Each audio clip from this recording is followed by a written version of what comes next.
Halo is my all-time favorite franchise, but looking back at all of the games, if you were to ask me what I love most about each of them, I would simply have to think about it, and so, I have. So in today's video, I thought why not talk about each Halo game, and more specifically, talk about the best thing it has to offer. And before we get into this, let me know what your favorite feature is about each game is, and without further ado, let's jump right into this.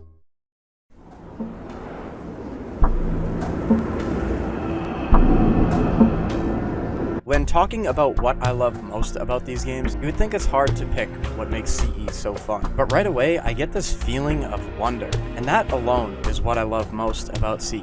There's so much left to interpretation. Not only that, but every campaign level and even multiplayer map has this aura to it that no Halo has achieved since. This feeling of loneliness throughout every level and multiplayer map is, for me at least, peaceful yet concerning. And the large maps make you feel so small. Everything around you is just out of this world. It's forerunner and unknown. Just the vibe of CE is why I love it. And combine that with its sound effects, it all works so well. I especially love the mission Assault on the Control Room, simply because when you are in this deep valley, it almost feels like it's pressurized in a way. Like in real life, when you build an igloo and sit inside of it, it gives off this like pressurized feel. I don't know if anyone knows what I'm talking about, but that could just be me. Either way, the ambient sound everywhere you go makes CE so damn good. And the early 2000s look just seals it all into a beautiful Halo game. Also, again, I don't know if this is just me, but when it's snowing or raining outside in real life, and I play any campaign for that matter, it just makes me feel 10 times more comfortable. So to cap CE off, I will say that the sights, sounds, and vibes this game gives off is unmatched to this day. This was such a good start to the Halo franchise.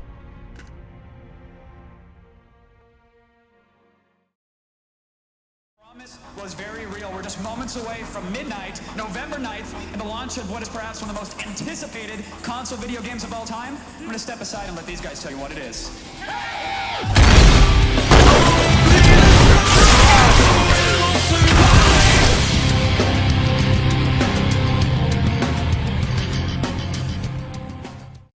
Halo 2 is why I love the lore and overall story of Halo. Without Halo 2, there would be no interest in anything after. Seeing both sides of the war happening was like no other, and being able to play as the Arbiter was something special. And of course, then we got to see the creature behind the Flood, which opened up a can of Lickalickalolo worms. Love it or hate it, Halo 2 was creative as hell with its story. I'd say this was the first time ever a game felt like a movie, with its cinematography and amazing writing. The guys over at Bungie really wanted this game to be comparable to its predecessor, Combat Evolved. And 20 years later, I'd say this game did more than just that. And all the characters you loved from the first game had more light shined on them and were more fleshed out. And let's not forget so many iconic scenes, like Chief saying, "Sir, permission to leave the station." For what purpose, Master Chief? To give the Covenant back their bomb. Permission granted.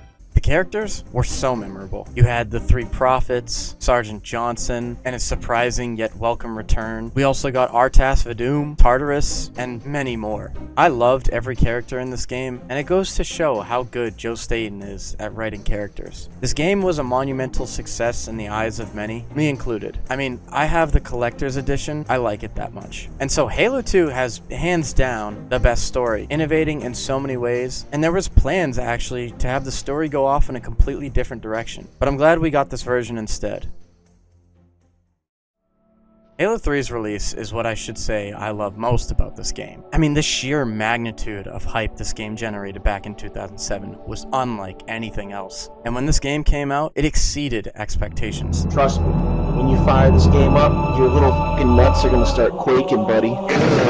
With its absolutely perfected multiplayer. Everything about the multiplayer is just perfect. The maps, sandbox, vehicles, and at the time, we got new customization for our player, which was a huge success, and later was done even better with Reach. But back to Halo 3, this multiplayer slapped. it didn't just focus on the competitive side like in Halo 2. You could just have fun messing around with your buddies. Also, at the time of this game, and honestly all the other games, it didn't revolve around you spamming buttons to do all this crazy stuff seen in later games. There's a lot more to it, but I'd say that this is a key point to look at when discussing why Halo 3 is great. It's because of its movement and ease of playability. It was simplistic, and I think that's what players want, even to this day. I love Halo 3 for its sandbox. This is the best Halo when I think of its physics engine. It's damn near perfect. Like, in what game can you do this? Still trying to think? What about doing something a little crazier like this?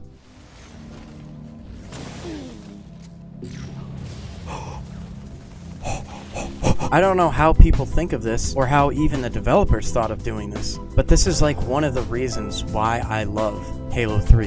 And let's not forget the iconic maps. The maps on this game never once dropped the ball. You see all these maps? These are in the Hall of Fame for the most iconic maps of all time. For any COD fans watching this video, I would say the pit is like Nuketown. This map is so loved that it's been remade in every Halo after 3. And after that, we have the vehicles, which I felt were mostly balanced. There were so many ways to counter them all, and that's why I love the variety. But gameplay-wise, I never really enjoyed using vehicles, not just in Halo, but literally any game I play. I just don't really enjoy using them. I think the sandbox just made everything about Halo 3 just that more exciting. And let's not forget Bungie's best addition to Halo 3, Theater Mode. This mode alone created YouTube channels and so many ideas for the player to have. I mean, they could pretty much make their own movies or even shows. Just look at Arby and the Chief or Red vs. Blue. Bungie really was magic in a bottle. Halo 3, without a shadow of a doubt, had the best multiplayer. And I'm so happy I got to experience this game when it came out on PC during my high school years. And I gotta say, I was pretty good. Halo 3 ODST. Isn't it crazy how I barely talk about ODST in my videos? I mean, I haven't played ODST in so long, so when I went back to replay it, I was surprised. Phones ringing. Nico, it's Roman. Let's go bowling. Sorta open world, new characters. This was Bungie expanding on Halo's universe, and it was welcomed with open arms. And so now, when looking at what I loved most about ODST, I would have to say is the firefight. All the locations and set pieces were beautiful, but still played really well. There's one video I watched about firefight by the YouTuber named ReachT. I'll link it below because he explains why he loves ODST's firefight the most. And honestly, if I explain it, I'm just gonna re-explain what he explains. So go watch his video because he does a very good job. And so now that you know I love the firefight, I would also go as far to say I love the music. That smooth jazz at the start of the campaign.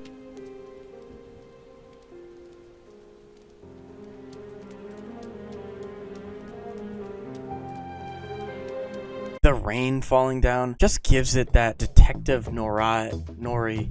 How do you say that? Noir shit. Or the crazy guitar during NMPD HQ.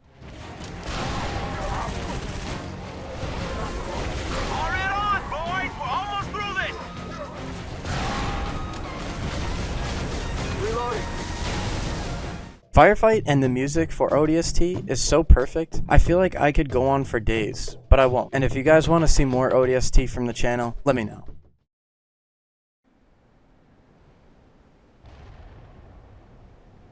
I love Reach in general, the campaign, the multiplayer, even the firefight to some extent. But what I remember most was those nights as a 10-year-old, going out with my brother, grabbing some snacks, and just playing custom games with my friends. I could name off so many maps and modes, like Mike Myers, Fat Kid, Splatter Monkey, Castle Wars, even the old Prop Hunt, if anyone remembers that, and DayZ, which is probably my favorite custom game to this day. You want to be in a YouTube video? Teabag if you want to be in one.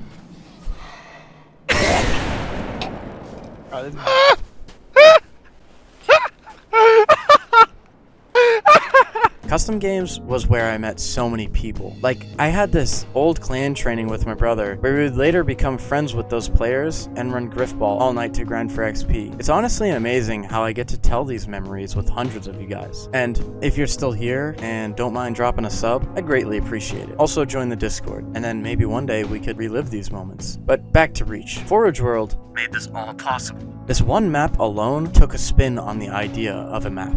It's a giant, actually the biggest map in Halo to this day, believe it or not. But combine the Forge world with its new and improved creator tools, this let the player go crazy and build some of the best maps and modes. Also, the fact that they made some of their old maps like Blood Gulch into the actual map itself was just such a trip down memory lane. Considering that this was their final Halo game, I would say that Bungie's final send-off to the Halo franchise was Forge World. It's a gem that can't be replicated. I don't think the Forge objects themselves have much life to them, but at this point, does it really matter? Halo Reach was quite difficult to figure out what I liked most about it, but with the amount of hours and memories I have in custom games is what I love most.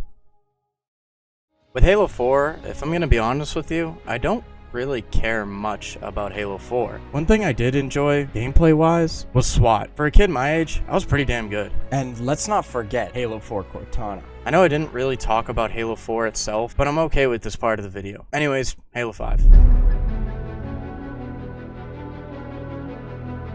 Oh, Halo 5. Everybody's favorite Halo, right? With its awesome campaign, gambling. Sure, this game went balls to the wall with its microtransactions, but this isn't a video on that. There are plenty of videos out there, so with that, we can talk about Halo 5's best feature, and that is its ranked. Ranked to me is something I can never forget on this game. Well, yes, I did join during its dying stage, and there weren't any events going on. I still think to this day, Halo 5 is the most competitive game out there, and not even as just a Halo game, but in the competitive scene of gaming. The movement alone is either what you love or hate about this game. I really like it. Yeah, sure, it's not catered to the casuals like in previous titles, but you need to innovate somehow, and this was that time where movement shooters were on the come up. Titanfall, Apex, Fortnite, sort of.